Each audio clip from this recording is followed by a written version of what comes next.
Maryland men's lacrosse looked like the team we've been waiting to see on Sunday. Baseball and softball brought home series wins on the road this weekend, and a pair of Terps are on their way to the WNBA. All of that and more coming up on the Left Bench.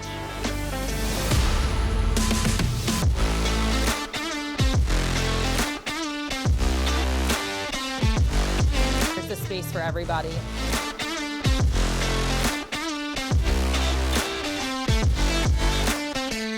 I've been thinking about this ever since I was little.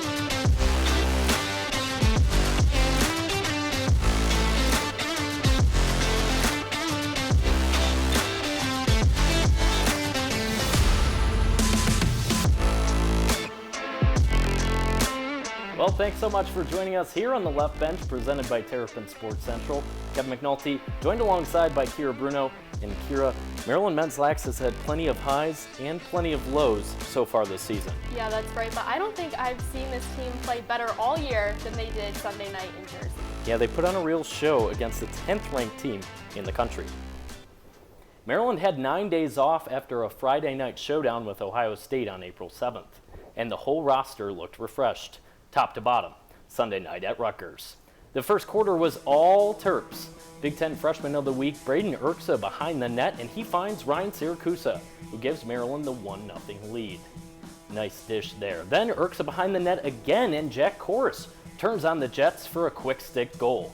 The Terps defense held pat in the opening frame as well, and they took a 4-0 advantage into the second, when Korus does it again off a dish from Kyle Long. Later in the quarter, Eric Spanos. He was ridiculous Sunday night. The unassisted goal put Maryland back up by 4, which is where the lead stood at halftime. Out of the break, here comes Urksa, and he can do more than just pass it, finding a lane for his first goal of the night, 9-4 Maryland. And after Daniel Kelly put the Terps in double digits, Spanos had his way with the Rutgers defense again. Maryland went scoreless in the fourth, but that didn't matter, as number 4 beat number 9, 11-8. Although Maryland is in the midst of defending last year's national championship, John Tillman is always working on reloading his squad. Our Alex Gary sat down with a member of the 2023 recruiting class as he prepares to transition to the next level. Westfield, New Jersey, a powerhouse athletic program in Union County, New Jersey, has deep ties to Maryland lacrosse. First, a player like Owen Probilski, to the next man coming in, 2027 commit, Trey Brown. Yeah, I'm just super blessed and excited to be part of that tradition of just great lacrosse from Westfield. Brown was a highly sought-after defenseman thanks to his success with Blue Star 2023, which earned him a 94.88 ranking from Inside Lacrosse's recruitment database. But for him, it was always Maryland. It's just that natural instinct, just like that first feeling when you walk on the campus and seeing Coach Tillman and the Bernhardts, you're just like, wow, this is just like the legacy behind all of the lacrosse from Maryland. With a 6'3" build and imposing physical play, he looks to make an impact for a Terp squad that prides itself on stellar defense. Play reminiscent of his new mentor on the Hardshells. There's a current Terps defenseman or maybe a past Terps defenseman that your play style kind of relates to? Yeah, definitely. I mean, Ajax Apatow, he's absolute stud. I think just the way that he controls his body and the way that he just moves the ball and the way that he moves his stick, I think I try to be. As he finishes his senior season for Westfield, he eagerly awaits the opportunity to trade his blue and white for red, white, and gold. Yeah, I'm super excited to be going to Maryland next year, and my goal is to bring a different vibe I'm trying to be more physical and just bring like a presence on the field that I bring from Westfield, so I'm going to try to bring it to Terp Nation. Well, Brown is just one signee from the incoming recruiting class who's giving Hardshell fans reason to be excited for the future. And we're lucky to be joined by Alex now in studio to fill us in on a few of the other marquee names coming to College Park this fall. Alex, who else is on the list? Well, guys, with a powerhouse program like Maryland, it shouldn't come as any surprise that some of the best recruits in the class are uniting here with John Tillman. Players in every position will come to an already stacked roster in College Park next year. And we'll start with one of the most highly touted recruits that Tillman has signed, Sean Creeder. A Fogo from Hunterdon Central High School in New Jersey, Creeder hopes to be the next in line of great Terps face-off men. And he has the potential because he simply does not lose from the center stripe. In his junior year, he won 77% of faceoffs. But Creeder's talents don't end there. On top of being one of the best faceoff men in his class, he's also one of the best midfielders in his class as well. Last year, he scored 36 goals, this one coming against his future teammate, Trey Brown, as well as adding 10 assists and 124 ground balls. Keara earned the honors of New Jersey Midfielder of the Year, along with being named a USA Lacrosse All-American. Coach Tillman wanted Keara so bad that he FaceTimed him not even a minute after the class of 2023 was allowed to be recruited. Joining Keara in the midfield is 24th ranked recruit from IMG Academy, Elijah Stovall. Stovall is a tall and lanky midi standing at 6'2", a build that will make him elusive in the open field. He has a rocket of a shot from the left side, and he goes to that spot often. He thrives in transition offense, and his speed and resilience should prove to be dangerous at the next level, especially for a Maryland squad that prides itself on transitions. Stovall is equally as valuable on the defensive side, playing in some man-down situations for IMG. His addition to an already deep midi roster will bolster the Terps at quick attack next season. And last up is one of the best attacking prospects in all of North America, Hamish McPherson. The Toronto native is not just a flashy scorer, as you can see by some of his behind-the-back goals, but he's also someone who can get to the net often. McPherson can finish from anywhere. He's coupled a powerful shot with dangerous accuracy, and he may have one of the quickest steps in all of high school lacrosse. The way this kid smokes pie defenders with his speed is reminiscent of Terps legend Jared Bernhardt. McPherson also starred on Team Ontario, going head-to-head with Team USA at the Fall Lacrosse Classic. And guys, because Maryland is more of a young team this season, these commits have the potential to grow in Tillman's system and make an impact soon enough. Yeah, appreciate it, Alex. I don't know, he just gave us a Jared Bernhardt comparison, though. We might have to pump the brakes on that one, but certainly a supreme talent coming down here to College Park. Yeah, I'm not sure about that one, Alex, so we'll see. Number 10, Maryland women's lacrosse faced off against number 18 Penn State Friday in Happy Valley, and Maryland suffered its first loss in more than a month. The Terps were hot early, though. Corey Edmondson and Libby May scored the first 2 Maryland goals off free position shots, but Penn State responded with 4 in a row to put them up by 2. In came May again with her second goal on the night, closing out the half with the Terps down 1. Coming out of the locker room, Penn State continued the scoring run, putting 2 more in the back of the net. The Terps cut the deficit to 2 as May sealed her 9th hat trick of the season, and Eloise Clevenger got her first and only goal on the evening. Both teams were trading goals in the fourth quarter, but the Nittany Lions grabbed the win 12-7. Is still talking about her team, but maybe in a different way than you'd expect. That's Maryland lacrosse legend Taylor Cummings. She's not just a player and a coach, you can add color commentator to her resume as well. Now that we are on TV, that the game is being streamed and on actual live TV, you know, it's really important now that there are announcers who have an understanding of the game. You may recognize Taylor Cummings, considered one of the best women's lacrosse players in the nation, and she's a former Terp. I know what the players are going through, kind of what they're thinking of in certain situations. And because she's a coach, she's got a read on the game from that perspective as well. And then from the coaching aspect, you know, it helps me kind of have a deeper understanding of what might be going through Kathy's head or Kenneth's or Caitlin's heads and the opposing coaches as well. For Cummings, being a commentator means so much more than just calling a game. It's about continuing to grow the game of women's lacrosse and be an inspiration to other young girls out there who may also want to join this field. Women are watching. Women play. They know the understanding of games, sometimes at the same or deeper levels than their male counterparts. Brendan Hartlove, who's by Cummings' side on the call, agrees. We need people like Taylor that are doing such an amazing job to kind of help open a lot of those doors that, especially for some of the, quote, smaller sports, maybe haven't always been open. And for the young women who want to be in Cummings' spot one day, I'd say keep pushing, and there's a space for everybody. And Kevin, Taylor does so many things in the lacrosse world, but she's been wanting to do commentating since post-grad, and she really adds to the call with all of her knowledge on the game. Yeah, no better person to be in the booth, right? And I guess it's a trend for goats to move into the booth. Tom Brady's doing it. Taylor Cummings is doing it. So good work on that story. Thanks. And Keara, let me be the first to welcome you to Terpsville, because apparently that's what we're calling College Park these days.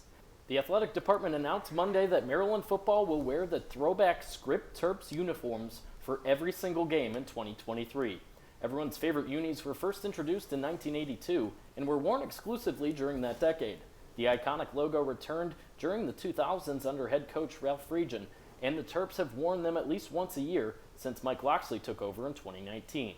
But now, they are here to stay. And Keara, when everyone found out on Monday, they were super, super excited. I know, right when that video dropped at 2:30, Twitter was just going off. And it's the right move, too, because people love that. People love when they wear them, and they win in them, too. That's true. Maybe a sign of things to come. And keep it right here, because when we come back, we'll recap a successful weekend for Maryland baseball and softball. Plus, Alana Mutnick will have more on Diamond Miller and Abby Myers as they get set to launch their pro careers. Stay with us. There's so many rewards in life. You coming into our home was one of the greatest rewards we could have ever had. You know, it took 20 years, and I got my third child, who was 17 at the time. It's so cool to watch the adult that you've become, and you really have done as much for us as you think we've done for you.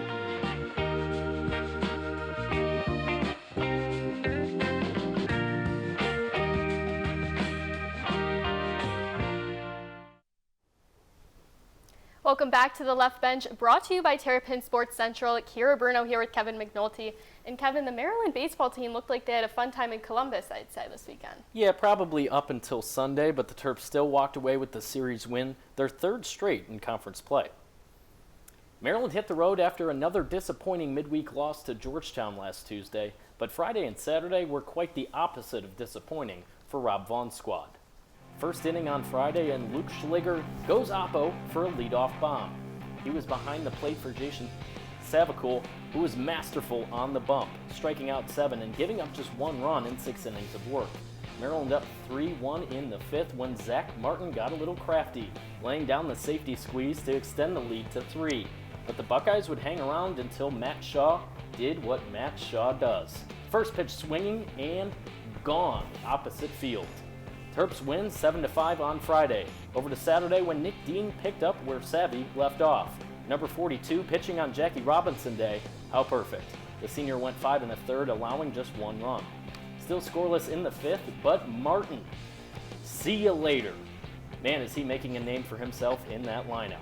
Ohio State tied it in the 6th, then Ian Petrus just fists one out to right, and it's 2-1 Maryland. An RBI base hit by Eddie Hakopian tallied in an insurance run that the Terps would need as they held on 3-2. We'll spare you the highlights from Sunday because Ohio State had its way with Maryland, dominating that one 13-8. Nick LaRusso's 31-game hitting streak also came to a close Friday night. And speaking of 2-1, that's exactly how Maryland softball fared in Iowa City this weekend. The weekend kicked off with a doubleheader on Friday.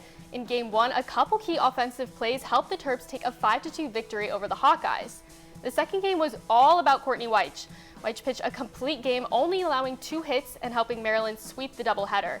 The last game of the series was another pitcher's duel. Weich had a strong showing in the circle yet again, going 6 1/3 and giving up 2 runs. The Terps got on the board in the 6th when Trinity Schlotterbeck reached on an error, allowing Kylie Goff to score. But come the 7th, Iowa's Anna Streff singled to score Riley Moss and tie the game. Then in came Nia Carter with a walk-off single to take the series finale 2-1. And Kevin, that was a disappointing loss for Maryland softball on Sunday, but they still clinched the series, making it their 6th conference win so far this season. Yeah, still having a successful season, certainly by Mark Montgomery's standards. And baseball, you know, there's still hope for them too. 6-3 now in conference play, haven't lost a conference series, so we'll see where they go in the Big Ten. And before we move on, Maryland tennis split its weekend matches at Nebraska and Iowa this weekend. Marta Perez-Mir, Selma Kadar, and Callista Liu all won their singles bouts en route to a 4-1 team win in Lincoln Friday. Then on Sunday in Iowa City, the Terps dropped a tight one, 4-3. Tasha Brzezowski had one of the best and worst days of her life while competing with Maryland gymnastics at NCAA regionals last month. The night before Brzezowski was set to compete, she received the devastating news that her father wasn't going to survive after suffering injuries in a motorcycle crash. Her coaches and teammates were there for the call to support her. Despite the news, Brzezowski said she would still compete the next day for her father. And she did just that. Brzezowski took the bars and earned an impressive 9.850, which contributed to Maryland's team score of 196.675. Head coach Brett Nelligan said it was one of the best performances he's ever seen from her. Her father passed a few hours later, but that routine will always be something special to Brzezowski. Starting on May 15th, the Big Ten Conference will officially be under new leadership. Tony Petitti, the former deputy commissioner and COO of Major League Baseball, was announced as the Big Ten's next commissioner on Wednesday. In addition to his roles with the MLB, Petitti has also won 14 sports Emmys, while a senior executive at CBS and ABC. University of Maryland President Daryl Pines chaired the search committee. Pines said Petitti's experience and passion for collegiate athletics made him the right choice. Hunter? That's a name Maryland fans didn't think they'd be cheering for next season, but now there might be a chance. Hunter Dickinson visited Maryland Sunday as he's still the top player up for grabs in the transfer portal. Dickinson went out for lunch with head coach Kevin Willard and new assistant coach Mike Jones during his visit. Jones coached Dickinson in high school at DeMatha Catholic back when Dickinson committed to play at Michigan. But with Jones in the picture now, Maryland is also back in the picture. Dickinson paid a visit to Ed Cooley at Georgetown on Saturday and will be visiting Kansas this Thursday. And Kevin, when these pictures were spotted by fans over on Twitter, it was a huge deal. They were very excited about it. Yeah, who knows? A really fancy watermark on that picture, too, from Inside Maryland Sports. But who knows? Maybe it could happen. I know Maryland fans would have some mixed feelings about it. He's going to Kansas on Thursday. At the end of the day, he is the number one player in the portal. So we'll see. And that's all the men's basketball news we have to offer today. But a couple of former women's basketball players made headlines last week. That's because they're WNBA bound. And Alana Mutnick joins us now in Studio B with more. Alana? Yeah, guys, Monday was a big night for Maryland women's basketball as two of Brenda Frese's favorites were selected in the first round of the WNBA draft. The first turf off the board was, of course, Diamond Miller, who was selected second overall by the Minnesota Lynx, right behind South Carolina's Aaliyah Boston, who went first to Indiana. With the selection, Miller became the program's highest draft pick since 2009. This year, the 6'3" powerhouse was named an AP second-team All-American and was an All-Big Ten first-team selection. Miller led Maryland to the Elite Eight this season, the Terps' first appearance since 2015. The New Jersey native reached double figures in 33 of her 34 games and totaled 4 double-doubles on the year. She finished her career at number 10 on the Terps' all-time scoring list with 1,706 points, and she's top 10 in blocks, free throw percentage, and free throws. She actually broke the program record for free throws made in a season this year. Miller averaged 19.7 points during her senior year, the highest scoring average by a Terp since Brianna Jones in the 2016-2017 season. Here's what Miller had to say in an introductory press conference on Thursday.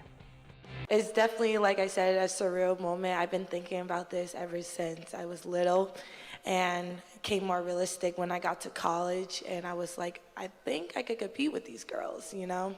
And like going into like something new, you never know what's going to happen, but I know I'm going to put my best foot forward, so I'm very happy. Miller's now one of 10 players to be selected in the first round of the draft under coach Brenda Frese alongside her teammate Abby Myers. Myers was picked 11th overall by the Dallas Wings after she averaged 14.1 points and 5.1 rebounds in her final year of college eligibility. The Princeton transfer was named to the All-10 second team this year and was another huge asset for the Terps in the NCAA tournament. Myers scored in double figures in 28 of her 35 games at Maryland and shot 39% from outside the arc. The 6-foot guard became the 20th Terp drafted to the WNBA since 1999. Now, Kevin, Keara, there are 6 Terp alums currently in the WNBA, and this is the first time 2 Terps have been drafted in the first round since 2017. But to be completely honest, I'm not surprised in the slightest. No, I mean, Brenda Frese basically runs a pro factory out of Xfinity Center every year. That's true. I think like half of the Connecticut Sun is Maryland alums. Thanks, Alana.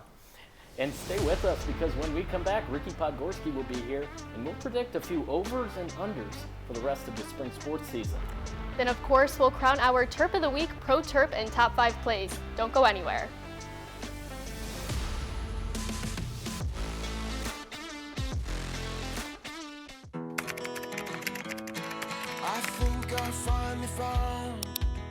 Hey, how you doing? Hey, Mason. Hey, Mason. Got a new house. It's looking pretty cool so far. A place that I call home. I'm teaching Louise how to cook some lasagna. It only takes a spark to make a fire start. The Dutch.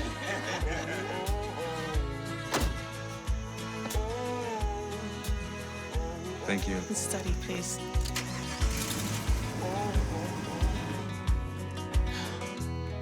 I think I finally found a place to make my own. A place that I call home. This place that I call home. Well, welcome back once again to the left bench. Kevin McNulty, Keara, Bruno, and Ricky Podgorski. And guys, before we get into our over-under predictions, I have to congratulate you two on manning the ship next year, our executive producers for 2023-24. I'm really happy for you guys, and you're going to do a fantastic job next year. I can't wait to watch. Yeah, I'm super excited. Of course, be leading it with Ricky. But of course, I'll still miss you. That's but okay. We have time to talk about that in the next month Plenty or more so. shows. That's true. That's true. But Ricky, there is a reason why you're here. We are playing a little over/under game. You know, halfway through the spring season, even though women's lacrosse only has one conference game left, which is kind of crazy. Wild.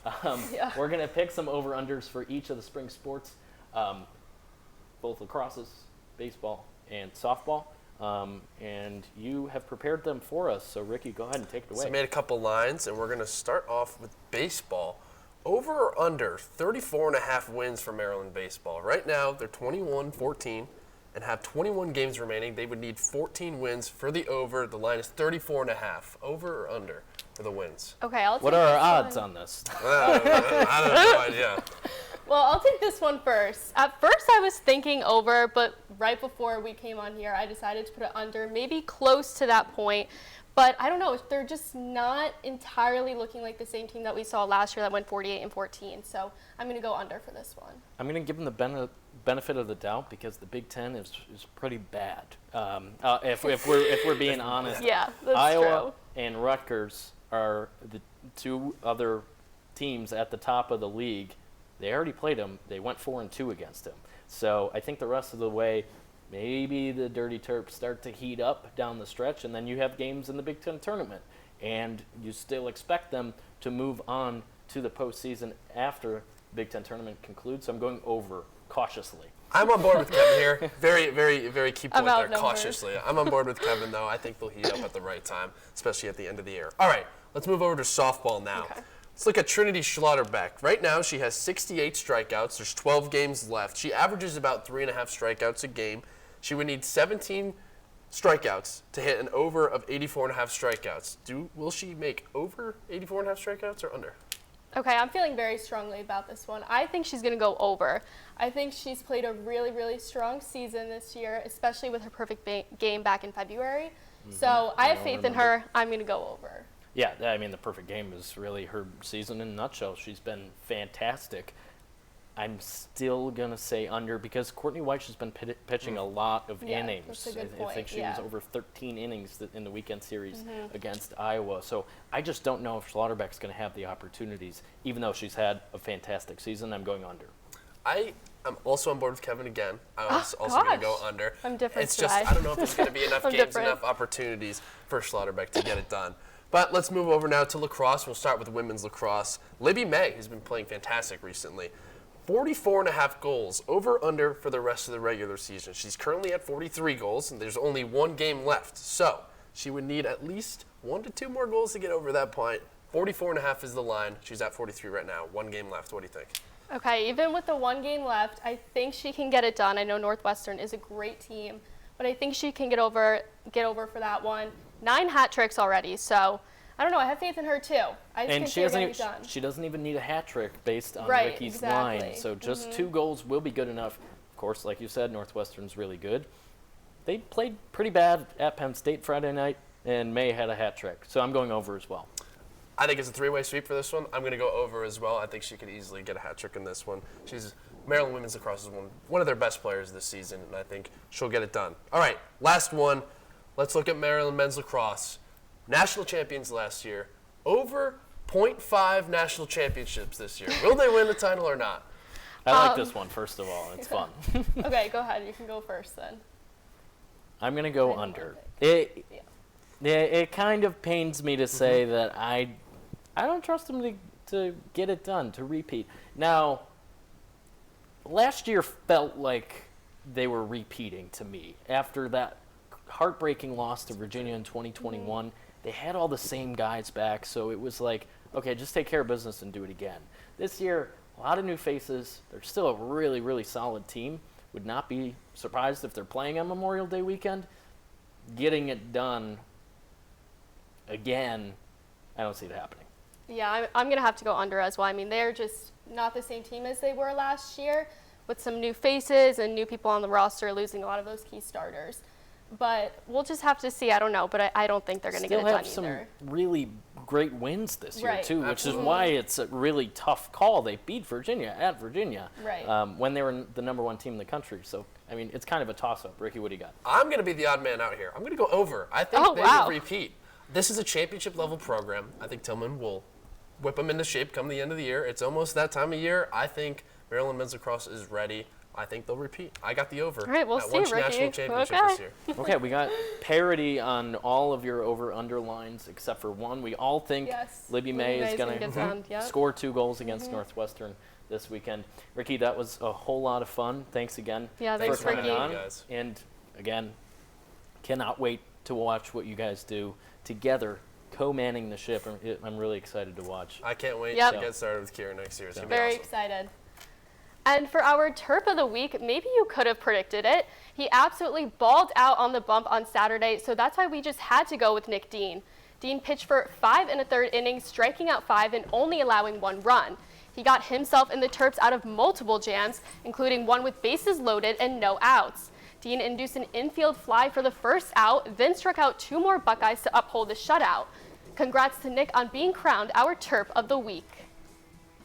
Well, they lit the beam Saturday night in Sacktown, thanks in part to 2 Terps. Kevin Herder and Alex Len are this week's Pro Terps. Len finished with 4 points in 13 minutes, including these 2 off a dish from Herder. The Red Mamba was just 3 of 12 from the field, including 0 for 5 from deep, but he made his impact felt defensively, just like Len did when he sent this Draymond shot all the way back to San Francisco. Congrats to our Pro Terps. And it kind of seems like Kevin is always making his name on our Pro Terp list. Yeah, I mean, now in the NBA playoffs for the first time that Sacramento's been there since 2007. It's pretty remarkable, and they have 2 Maryland guys on the floor. Yep. It's pretty cool. Definitely. All right, it's about time for our top 5 plays from this week. Kevin, go ahead and get us going.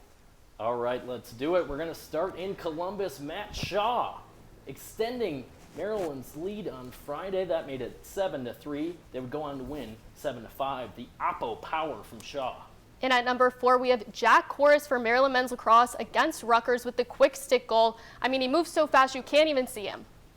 And back to Nick Swisher Field now. I can't believe they call it that. It's this relay in the bottom of the 7th. Orr had just come into the game. He fields it deep left field corner to Shaw, to Schliger. Dead meat. It stays a 1-1 game. Maryland would win 3-2.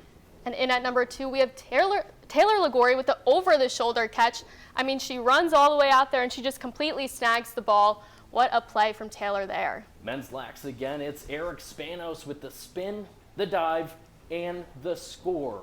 What an impressive play, unassisted, and he gets it by the Rutgers goalie. What a great play and what a great game for Maryland Sunday night. Yeah, that at was Rutgers. a good one, yep. We'll see how it goes the rest of the way. Yep. Ricky has them repeating. Exactly. We We'll don't have think to see they're if he going wins to. that one. I don't know. So we'll find out. And that's going to do it for this edition of The Left Bench. Alex Gary and Alana Mutnick are back here with you next week as the year already starts to wind down. Be sure to keep up with all of Terrapin Sports Central's coverage on Twitter, Instagram, YouTube, and online at terrapinsportscentral.com. What she said.